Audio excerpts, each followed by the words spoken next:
Lecture 3, The New Vision of Francis Bacon.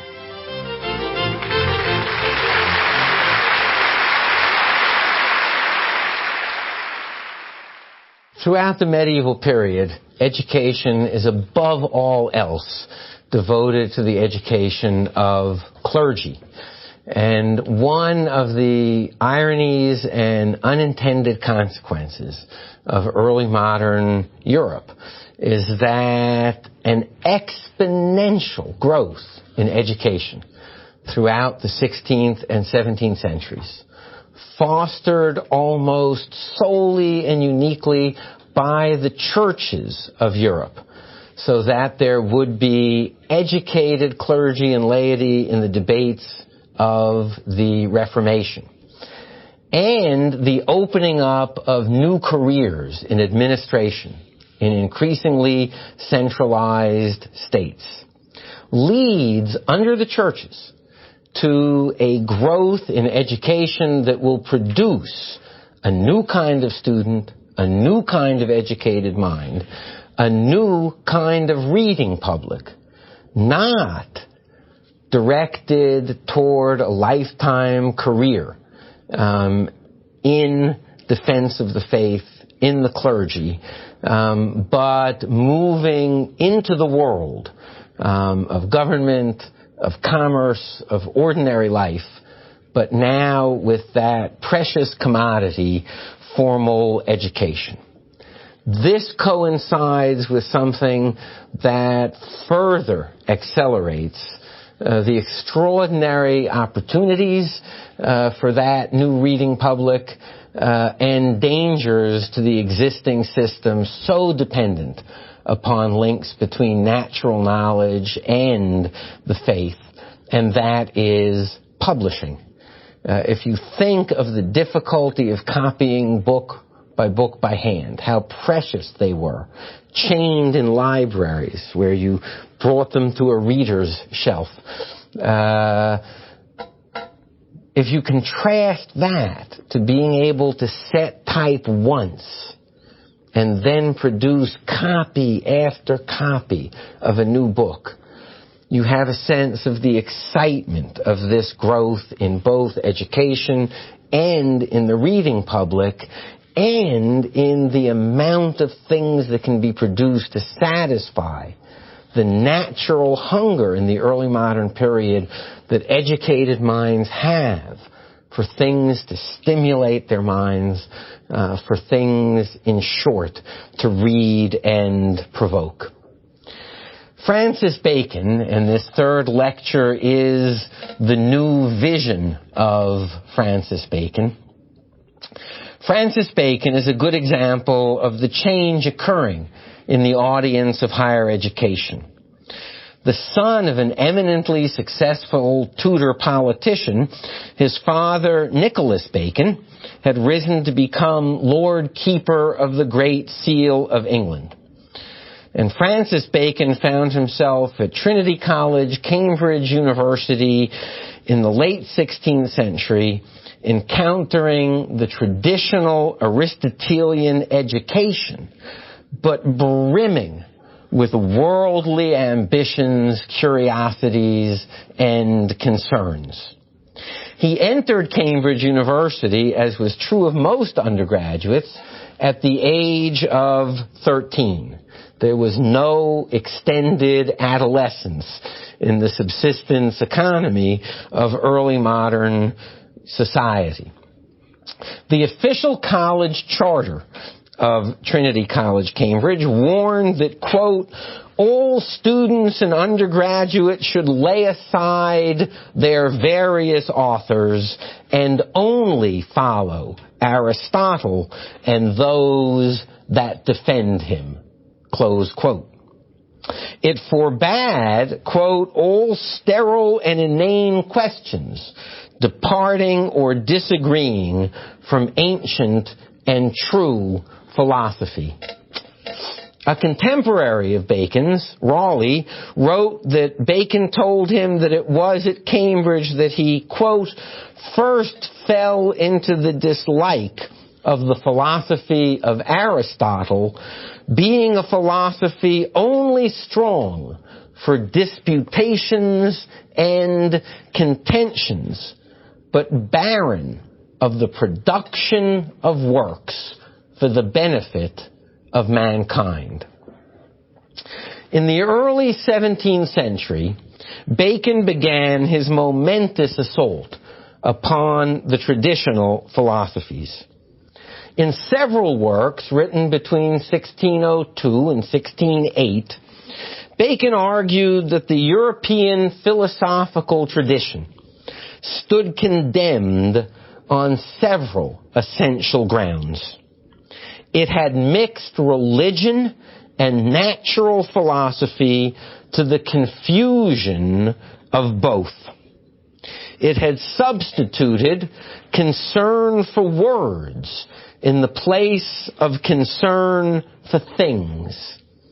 Instead of learning from patient, humble observation of God's actual creation, European thinkers had devoted themselves to verbal and rhetorical tricks, skills designed only to win personal fame as a disputant.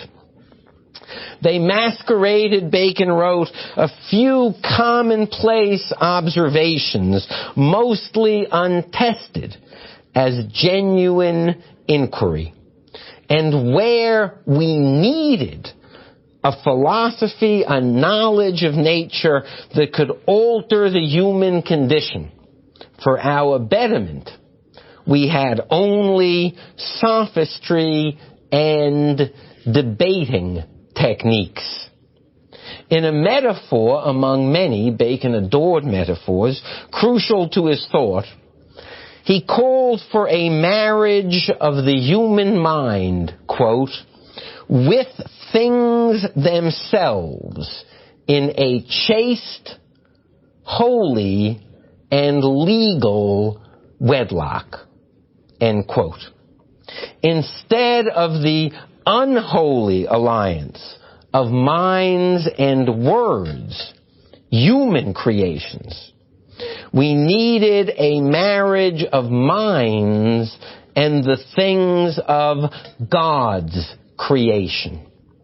And that marriage should be chaste, by which Bacon meant without ornamentation and flights of fancy.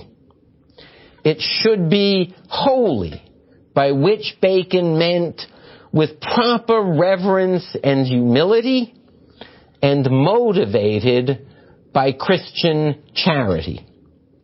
And it must be legal, by which he meant according to rules and proper method. For Bacon, European thought had become enslaved to the systems of 5 or 6 Greeks who had devised pretentious and overreaching systems of thought that were devoid of the fruits of charity. These systems, he wrote, had infected Europe's relationship with nature and had cast the shadows of empty theories and systems between humankind and the objects with which we lived. But how, Bacon had to ask himself, does one convince thinkers to reject a tradition of thought when their very criteria for accepting or rejecting systems of thought were based upon the very philosophy that you would have them reject?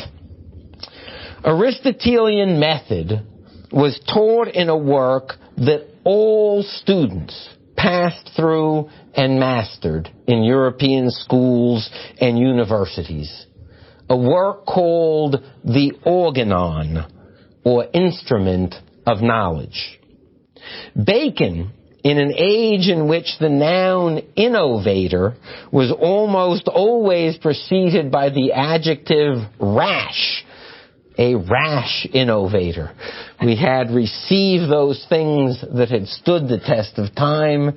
An innovator was almost always a reckless person. Bacon audaciously wrote a work that he entitled The New Organon. And he addressed the problem that he faced dramatically. Quote, I cannot be called upon to abide by the sentence of a tribunal which is itself on trial. Since he wrote, quote, my disagreement is upon first principles and upon the very notions and even forms of demonstration, close quote, he appealed not to philosophy itself, but to the consequences of thinking differently.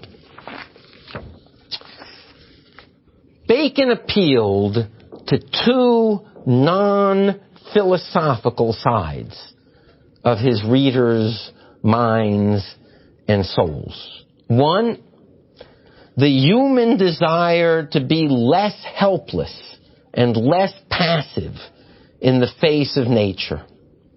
The end of knowledge, the goal of knowledge that Bacon proposed, was the expansion of human empire over the phenomena on which our suffering or well-being depended. If that were the goal of knowledge, then new kinds and methods of knowledge must be sought.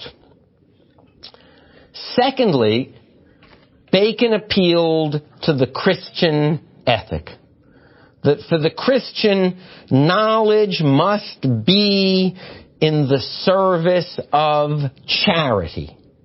You shall know things by their fruits, and the fruits of knowledge must be those of charity, things useful to mankind, things that reduce our suffering, that enhance our well-being, service and ministering to one's fellow creatures. He wrote, quote, there is no sign more certain and more noble than that of fruits. In religion, we are warned that faith be shown by works. It is altogether right, he continued, to apply the same test to philosophy. If it be barren, then let it be set at naught. So there we are. Bacon in the early 17th century arguing, let all prior philosophy and knowledge, if it does not meet the tests of useful knowledge capable of ministering to the species, to be set at naught. Let us break with authority and let us have a new beginning to human science or systematic knowledge. From this point on, Bacon set for himself a monumental task which he did not live to complete, what he termed the Great Instauration, that is, the great new beginning. Its most essential work, and one of the most influential texts of the early modern world, was the New Organon, the new method for acquiring useful knowledge. There are four great themes to Bacon's work. One, that knowledge is human power. Knowledge of rivers is not contemplation of their perfections, their place in the great chain of being. It is not in terms of scientific knowledge. the theological inferences that a theologian rightly might draw from rivers about the purposes and kindness of God. It is the ability to predict their behavior, to understand the causes of their behavior, to apply knowledge of causes and forces in ways that enhance the human condition and minimize human suffering. Bacon's second essential theme is the separation of natural philosophy, what we today would call science. Natural philosophy, in early modern meaning, is the study of the natural world by the natural human faculties. The separation of natural philosophy, science, from theology. Bacon wrote that one must give to faith those things that are faiths. But if the question is, what is the nature of God's creation? Then it is not human fancy that must be consulted. There is one place to learn the nature of God's creation, and that is the study of that nature itself. The third great theme of Bacon's work is the method of induction. Let me say a word about Bacon and method, and then turn to his teachings about induction. For Bacon, method lies at the heart of successful human knowledge. He constructs a wonderful metaphor. Genius, he says, is like speed. It's like being fleet of foot. Method is a path that takes you in the right direction, where you want to go. Plodding and moving slowly along the right route from one place to another, one gets there. Genius on the wrong path merely moves more impressively and dramatically away from truth, from what the object of human inquiry should be. Genius is so much less important than proper use of the human mind, proper method. And that proper method for Bacon is not deduction from authority, but induction from the particulars of nature. For Bacon, there is no other route to human knowledge. One must observe the particulars of the world and form tentative generalizations about those particulars. And then one must test those generalizations against nature itself. One must design tests that would show if one is right or wrong. And when one has generalizations, one wants to then make generalizations about one's sets of generalizations, moving to ever higher and higher levels of generality, always tested by experiment and always open to correction. Bacon always wrote, honestly, that he was not an empiricist, meaning we observe nature and the truth becomes known to us. He said, I call for a marriage of the empirical and rational faculty. We form generalizations inductively from nature, but then the human mind must proceed rationally. If I am correct, what would happen in nature under the following circumstances. You devise the experimental test. The mind devises the experiment. Nature determines its outcome, and we learn from nature. But the method of induction is at the heart of Bacon's ferocious assault upon authority and deductive logic from received authority. And the fourth of Bacon's great themes is that human science, natural philosophy, is a dynamic, cooperative, and cumulative enterprise. We will always be learning from nature. We can have no static knowledge. We must always be seeking inductively new generalizations, new tests. It is a cooperative venture, for no single mind can embrace the whole of nature in a brilliant scheme.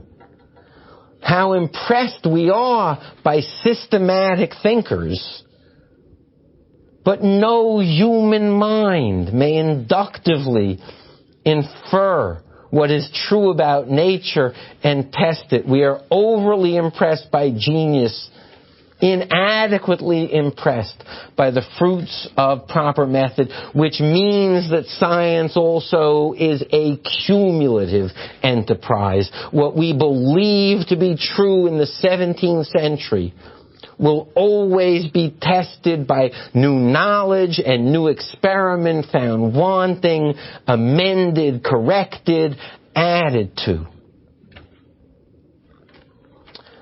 Bacon offers a metaphor of the ant, the spider, and the honeybee. I don't know if he's entomologically correct about insects, but it's a wonderful metaphor. The ant is the mere empiricist, simply piles up little bits of data about nature and leaves them there. The spider is the pure rationalist, the system builder, spins out the most exquisite webs. One is awestruck by the symmetry and beauty of the web, but the web has been spun from the stuff of his own insides, from the stuff of his own mind, not from the things of nature. Rather, he says, the goal of science is to be like the honeybee that takes from nature, combines it with what is best within, and produces something that is sweet and useful to mankind. For Bacon, the human mind was inherently prone to error, and it needed to be weighted down by induction and experiment. It needed to be weighted down by proper method. How we like to fly to the farthest possible conclusion on our first impression of something.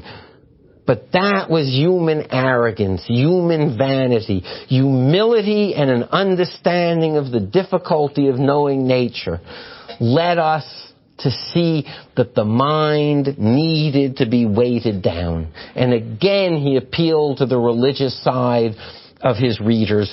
Christians were strictly enjoined not to worship false idols in the place of the Creator. It was one of the worst human sins, idolatry. But for Bacon, we had substituted as objects of our awe not the actual creation by God open to our gaze, but what he termed the idols of the mind. Our own creatures that we substituted as idols for the things of God. There were 4 kinds of idols of the mind. There were idols of the tribe, that is to say, sources of error inherent in human nature. simply by virtue of being human, the fact that our minds flew too quickly to order and generality, that we were self-interested, unlike those of us hearing these lectures, that most people tended to believe theories that either were useful to them personally, or to which their names already were attached. Bacon saw to the heart of one of the central sources of human error. We were affected by sudden experience, not patient observation. Our senses were deceptive. We were affected by emotion in our intellectual judgments.